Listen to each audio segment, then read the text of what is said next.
Hey minions, welcome to Crank It Up. I'm Jim Price, and today I want to teach you how to lose spectacularly. What are the worst pairings in the game? This video was requested by Proximity Illusions, and it was a really hard list to make, because theoretically, there should be no answer. One quick programming note before I begin. I have been so impressed with the requests, and I'm trying to get to as many of them as possible. I'm writing down each one and trying to cover as many different topics as possible, but I won't be able to get to all of them this month, even with 3 videos a week, which unfortunately I cannot sustain forever. But I value each of your ideas and will try to do as many as possible, even if it means doing occasional viewer requests throughout the year. So keep making suggestions, and I'll be sure to give you credit for your ideas. So, terrible pairings. Smash Up is specifically designed so that factions are balanced among each other and synergies elevate that strength to new levels. But we all know that this is impossible. Some combinations will be insanely good, and others will be lackluster. But even bad combinations can win due to other factors, usually in multiplayer. There are over 2,000 combinations in the game, and I can't possibly analyze or play all of them to find the empirically worst. Still, I've often thought about this, and tend to use the same bad combinations when I need to handicap myself. It's important to give new players a chance to win, and the worse my combination, the better chance they have. But sometimes I still win with even bad combinations, so what does it really mean to be bad? To be a bad combination, I think a few key considerations must be made. Instead of synergies, I would expect to see an anti-synergy, where each faction is getting in the other's way. I also think that lacking a clear game plan is a great sign of ineffectiveness. Why am I combining these two factions after all? To what end? Finally, does at least one of the factions have a considerable flaw? The more likely that these things can go wrong, the more likely the combination as a whole will flounder. I love Innsmouth. They have some creative synergies, but they are also terrible a large portion of the time. Even the princesses, whom I love and can be extremely strong, also have their weaknesses magnified. So to make this list, I didn't necessarily focus on bad factions, but anti-synergies and disaster scenarios. I could easily make a list of Innsmouth and vampire combinations, but eventually you'll want to play someone else, so I'm limiting a faction to 1 entry. Some of these combinations may have upside, but there is a very clear downside, and if the upside is met, it doesn't mean that the combination is strong, it generally means that you got lucky. I would not feel comfortable at all using these combinations in a significant setting. So here are my unlucky 7. Speaking of Innsmouth, don't pair them with the Itty critters. On the surface, this seems like an interesting pairing. The critter champion has plenty of targets, and the Itty critters get card draw. The Itty critter shuffling gives you another chance at cards buried on the bottom of the deck. But it's terrible. The locals are a terrible target for critter champion because there is always another locals to grab. You aren't necessarily gaining locals, you may actually be replenishing it, particularly if you don't grab any among the 3 revealed. The Itty critters provide very little same-name benefits to the Innsmouth, and while the critter coach could work, it's a massive overpayment. Evolution is useless because there are no 3s in your deck, and you would not want to turn a coach into a champion. Because of Ittypedia, the deep ones is fairly useless. Their cards just backfire on each other, and without Dagon, it's incredibly frustrating to play. If you hate yourself, try this combo, because that's how I felt. You are taking 2 below average power, extremely difficult to use factions and pairing them together. Of course the vampires are going to be on this list, and my choice for them is Fairies. Fairies can be good, but they could also be bland, and no one does bland like the vampires. There is actually a good play here, Glimmer plus Vampire Destruction, but it's not enough to deal with the lack of a clear game plan. The tanks are not a good heavy drinker target because they are designed to be surprise swings. They can steal a daisy chain for a sudden increase in power. So why kill them? If you can steal a great action from an opponent, why kill them? You could steal a bad action from one of your other minions, but why not just kill that minion? Also, negative actions like poison are rare. The Glimmer stall tactics buy time for a big play that doesn't exist, and there aren't any really good extra action targets from Puck from the vampires. If you win with that combination, it would be because the fairies are unpredictable, despite having a number of below average cards.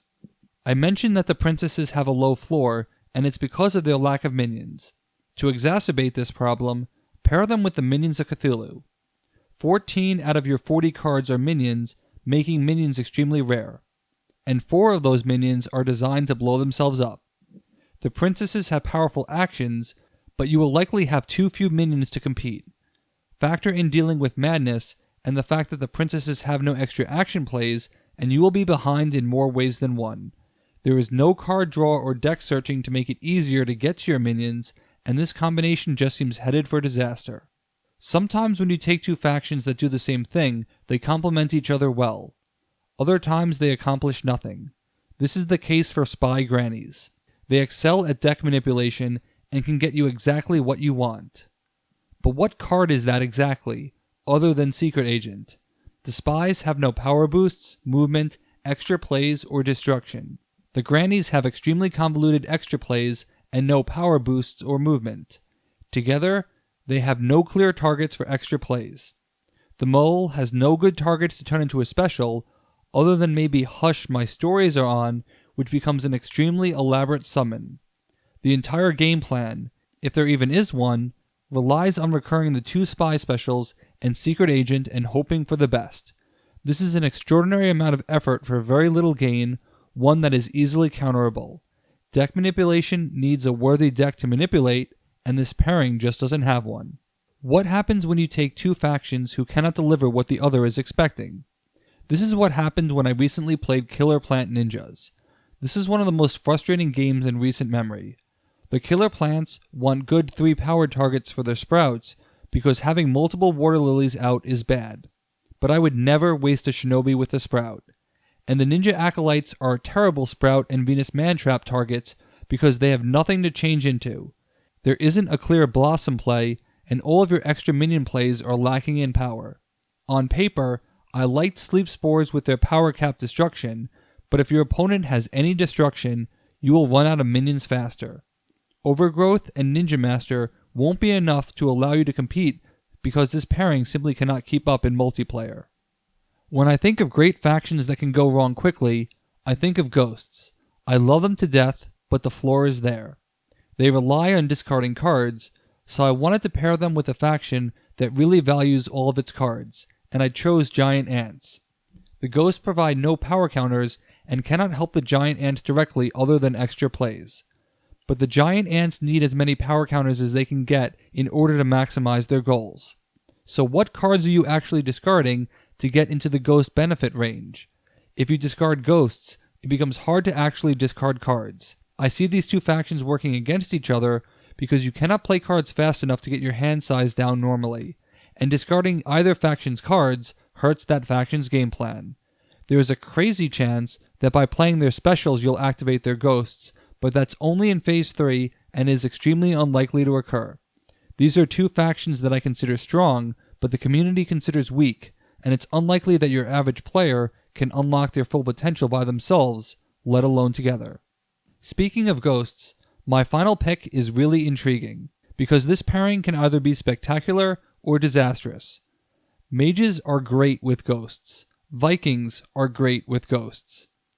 But Mage Vikings seem terrible together because they both do the same thing, and you only have so many cards. You can burn through cards at an extreme rate, but to what end? You will have several rebuilding hands of doing nothing. Vikings start stealing cards not to use them, but to discard them. Adding monsters to bases won't really help matters, as you'll now have to destroy them, and you need more power to close a base. This combination puts a lot of burden on Recover Arcane Wisdom, but because of Vikings, you're just drawing back the same cards and your hand will seem stale. Some Enchanted Evening requires 3 cards per powered up Huskarl, and where are these cards coming from? This combination comes across as go big or go home in every way, with go home being the outcome far more often, I suspect. I'm going to have to give this one a try myself, and I'm dying to know the outcome, but I expect it to be really bad. There are other bad combinations, but I wanted to feature ones that are diverse so that you can cycle through without feeling stale. I myself am tired of playing Spy Innsmouth and Innsmouth vampires and vampires in general. Anti-synergies are an interesting concept because they definitely matter in tournament and league plays, where you are specifically using multiple factions. No one would ever draft an anti-synergy, but they may find themselves forced into one. And by creating bad combos, we can create better players by giving new players a reasonable chance. What do you think is the weakest combination in the game? Let me know in the comments. Thanks for watching. Be sure to like and subscribe. Let's shut it down.